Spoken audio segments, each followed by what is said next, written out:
आज हम लोग कक्षा 11 के अगले चैप्टर बीमी विश्लेषण डायमेंशनल एनालिसिस के भाग 1 में बीमा के बारे में पढ़ेंगे। बीमा क्या होता है इसको जानेंगे। किसी भी भौतिक राशि जैसे लंबाई, ताप, दाब, वेग, त्वरण, बल, बहुत सारी भौतिक राशियां हैं। इन भौतिक राशियों की बीमीय सूत्र को कैसे लिखेंगे और उनके बीमा को कैसे बताएंगे, इन टॉपिक पे आज के वीडियो में हम लोग बात करेंगे। बीमा पढ़ने से पहले बच्चों कुछ एग्जाम्पल्स हम लोग समझ लेते हैं तो हमें अच्छे से यह क्लियर हो जाएगा। पिछली कक्षाओं में हम लोग बहुत सारी भौतिक राशियों के बारे में पढ़े। लंबाई है, क्षेत्रफल है, आयतन है, घनत्व है, वेग है, त्वरण है, बल है। आप उसके मात्रक के बारे में भी पढ़े होंगे। मात्रक जैसे अगर मैं एग्जाम्पल के तौर पे बताऊं कि वेग का मात्रक क्या होता है, तो वेग का मात्रक SI पद्धति में मीटर प्रति सेकेंड होता है। मीटर प्रति सेकेंड होता है। पिछली कक्षाओं में हमने यह भी पढ़ा है कि जो राशियां हैं इनको हम लोग दो भागों में इसको हमने बांटा है। एक तो मूल राशियां, फंडामेंटल वेरिएबल्स, और सेकेंड व्युत्पन्न राशियां, डेरिवेटिव वेरिएबल्स। तो मूल राशि क्या है? मूल राशियां वे राशियां हैं जो किसी अन्य राशियों से मिलकर नहीं बनी होती, ये पृथककृत एकदम स्वतंत्र होती हैं। जैसे लंबाई, द्रव्यमान, समय, ताप, ये सारी जो हैं इन्हें हम मूल राशि कहते हैं। व्युत्पन्न राशि जो मूल राशियों से मिलकर बनते हैं, जैसे लंबाई। अगर मैं केवल कहूँ लंबाई, तो लंबाई एक मूल राशि है। अगर लंबाई अगर मैं 2 बार इसको रिपीट करूँ तो यह किसी क्षेत्रफल राशि को संबोधित करता है। अब यहाँ पे ध्यान देने की बात है, उसी में उसी में राशियों को और यदि हम बढ़ाते जाएं तो हमें इस तरह से जितनी भी मूल राशियों से मिलकर बनने वाली अन्य राशियां हमें प्राप्त होती हैं उन्हें हम व्युत्पन्न राशि कहते हैं। तो मूल राशि मुख्य रूप से कौन कौन है, इसके लिए मैं आपको एक ट्रिक दे दूं।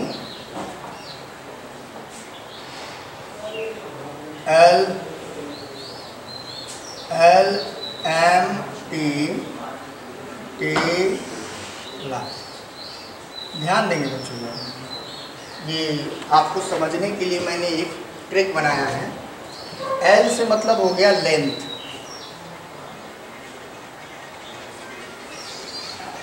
M से हो गया मास, T से हो गया टाइम, और अगले T से टेम्परेचर,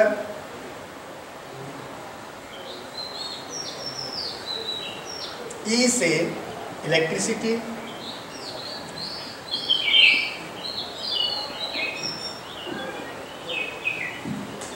L से ल्यूमिनस,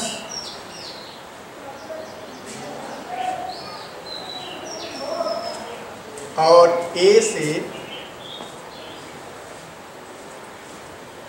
अमाउंट ऑफ सब्सटेंस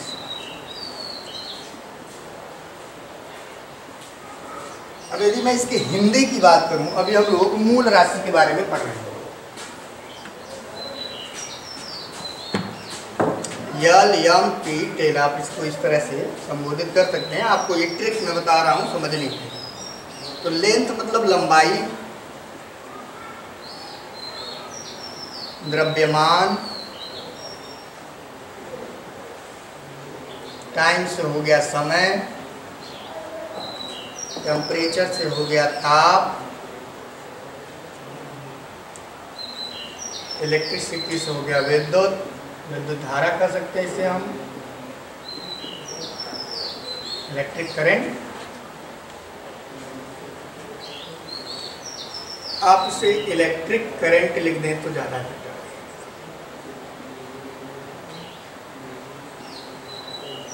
फिर अगेन एल से ल्यूमिनस, ज्योति तीव्रता,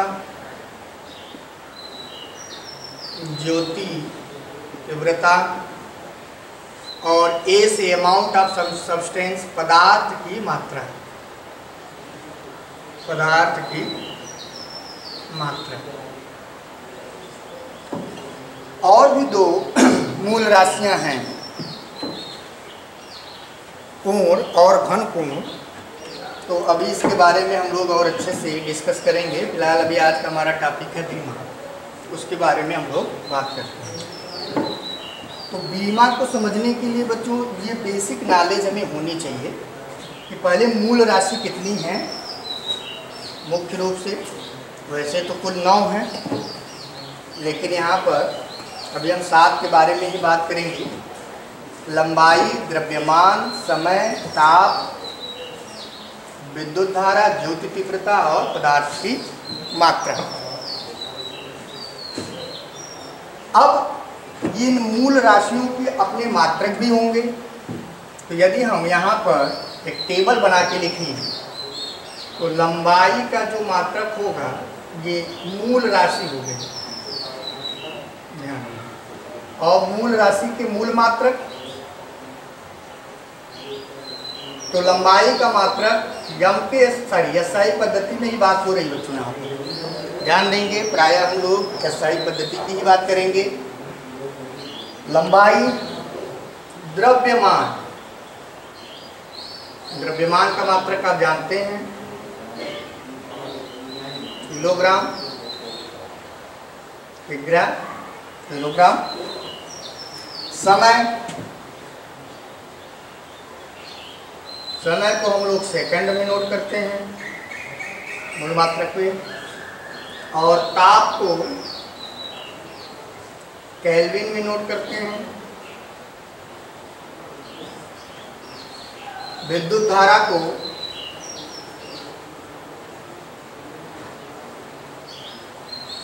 एम्पियर में हम लोग नोट करते हैं। ये मैं कोई नई चीज़ नहीं बता रहा हूँ, आप इसे जानते हैं, लेकिन कॉन्सेप्ट कैसे क्लियर करना है इसके बारे में बात हो रही है। ज्योति तीव्रता, ज्योति तीव्रता को कैंडेला में हम व्यक्त करते हैं, और पदार्थ की मात्रा को हम लोग मोल में व्यक्त करते हैं। मोल केमिस्ट्री में आप पढ़े होंगे। सिंबल के रूप में यदि देखें बच्चों, प्रतीक के रूप में, तो मीटर को स्मॉल एम से, किलोग्राम को हम लोग केजी से, सेकंड को यस से, केल्विन को के से, एम्पियर को कैपिटल ए से, कैंडिला को सीडी से, और इसको मोल या फिर म्यू से लिखते हैं। नोट कर लेंगे।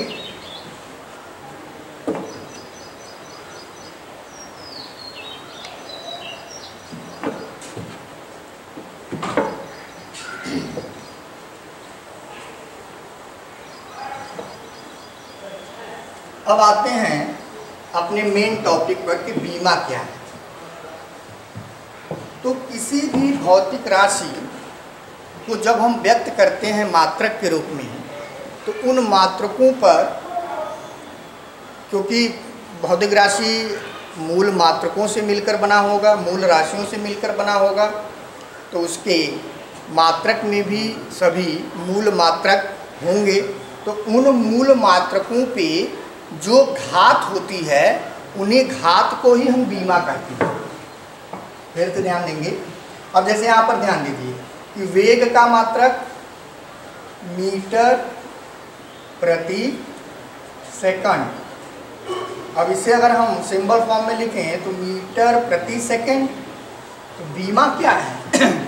किसी भी भौतिक राशि के जब उसको मात्रक के रूप में हम व्यक्त करते हैं तो जो मूल मात्रकों पर घात होती है, घात, उन्हें घात को ही हम लोग उसका बीमा करते हैं। किसी भी भौतिक राशि को मात्रक में व्यक्त करने पर उसके मूल मात्रकों पर चढ़ी घात को बीमा करते हैं, सिंपली। जैसे और भी एग्जांपल्स ले लें। त्वरण, त्वरण का मात्रक क्या होता है? मीटर प्रति सेकंड स्क्वायर।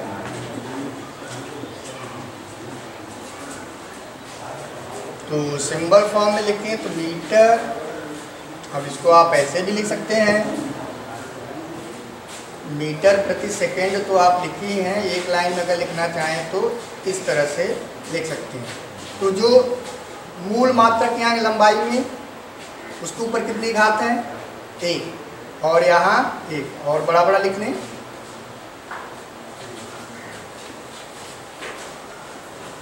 तो मूल मात्रकों पर जो भी घात होती हैं उन्हीं घात को ही उस राशि की बीमा करते हैं। तो यहाँ वेग की बीमा आप क्या लिखेंगे? वेग की बीमा 1, -1, ये वेग की बीमा होगी। इसी तरह से यहाँ त्वरण की बीमा को आप क्या लिखेंगे? तो पहले आप इसको ऐसे लिख लें, भाई कुछ नहीं तो आप पर एक घात मानते हैं। तो त्वरण की बीमा क्या हो गई?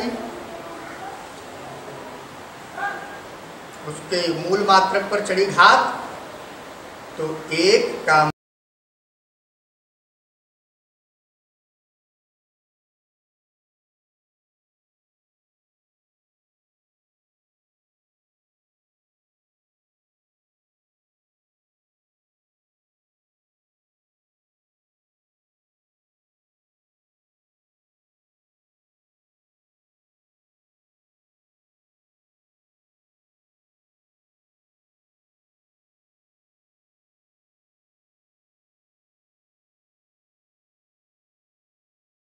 -2। और भी एग्जांपल्स ले सकते हैं। आयतन, आयतन का मात्रक क्या होता है? मीटर क्यूब, मात्रक की बात हो रही है। तो मीटर क्यूब, तो यहाँ पर जरूरी नहीं है कि कई सारे मूल मात्रक हों, सिंगल भी हो सकता है और एक या एक से अधिक भी हो सकता है, 3 भी हो सकता है। तो यहाँ पर आयतन की बीमा कितनी हो गई? यहाँ पर हो गई आयतन की बीमा 3, केवल 3। तो मूल मात्रकों पर जो चढ़ी घात होती हैं, मूल मात्रकों पर चढ़ी घात को ही किसी भौतिक राशि की बीमा कहते हैं। तो बीमा, अगर आप इसे लिखना चाहें डेफिनेशन के स्वरूप में कि बीमा क्या है, तो आप यहाँ पे लिख सकते हैं बीमा क्या है। तो किसी भौतिक राशि को मूल मात्रक में व्यक्त करने पर, या किसी भौतिक राशि को किसी भौतिक राशि को मात्रक में व्यक्त करने पर उसके मूल मात्रकों के ऊपर चढ़ी घात को घात को भौतिक राशि की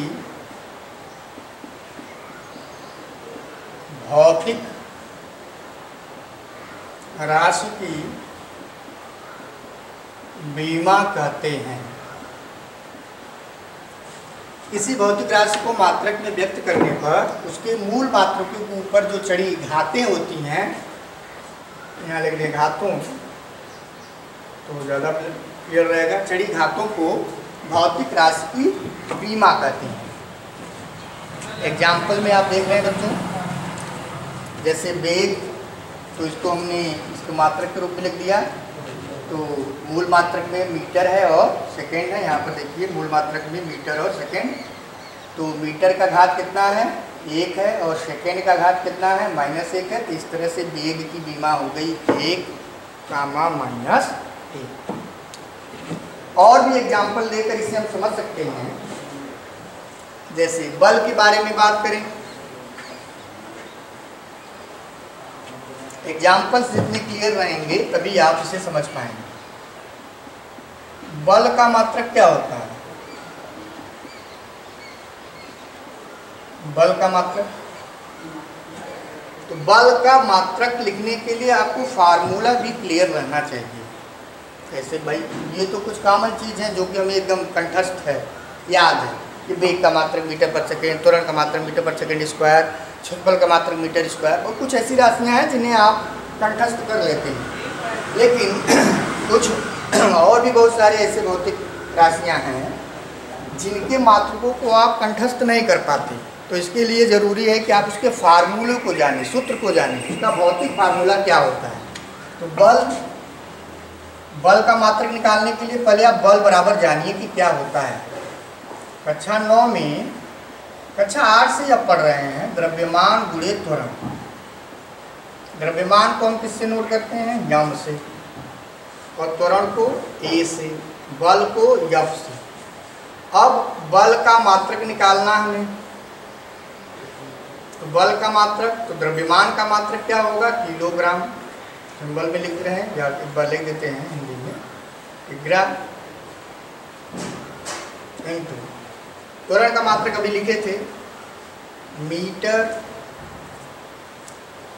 पर सेकेंड स्क्वायर।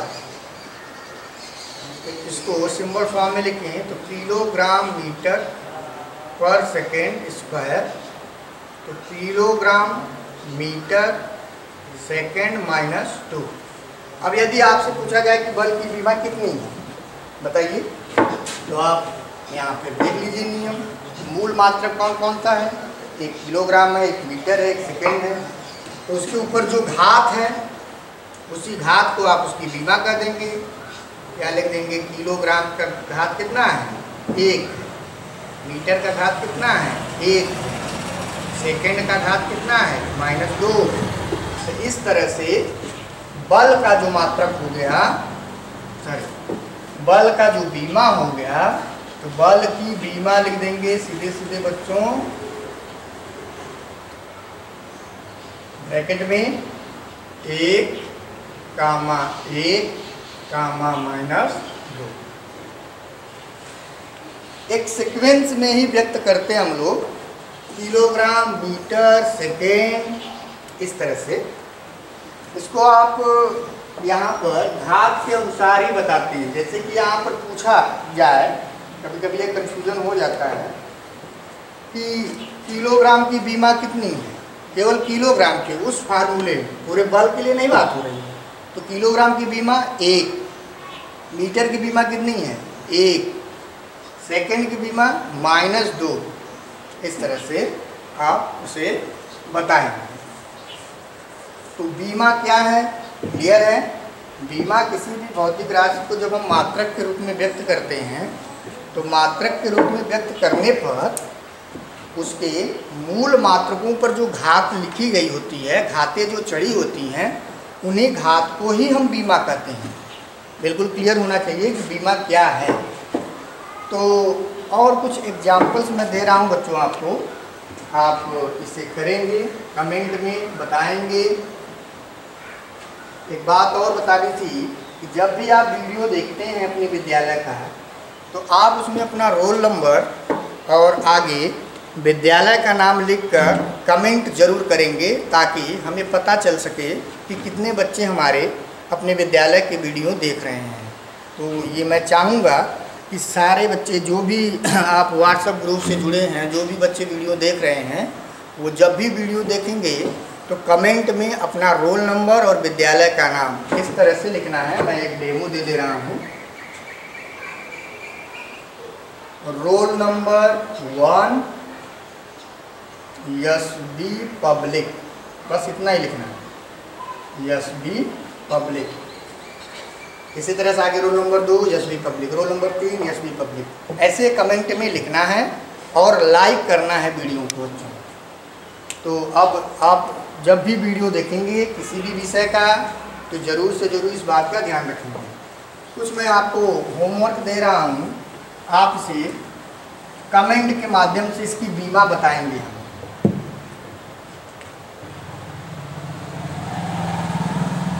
घनत्व,